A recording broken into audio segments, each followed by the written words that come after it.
ढांचा हिस्सा 2। इंसानी ढांचा लाखों सालों से फरोग होता चला आ रहा है।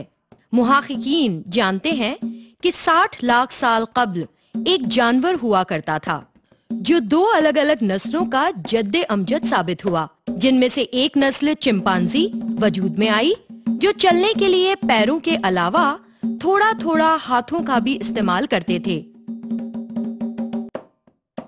और दूसरी नस्ल जिसे एप्स बिन मानस भी कहते हैं वो पैदा हुई। इस दूसरी नस्ल ने इंसान नुमा कई नस्लों को जन्म दिया।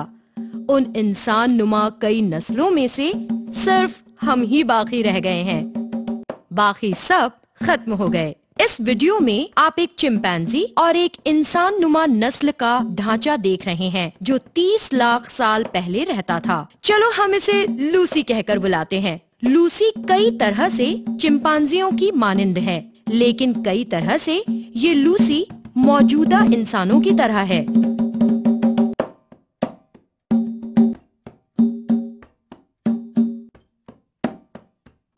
मौजूदा इंसान तकरीबन 2 लाख साल पहले आए।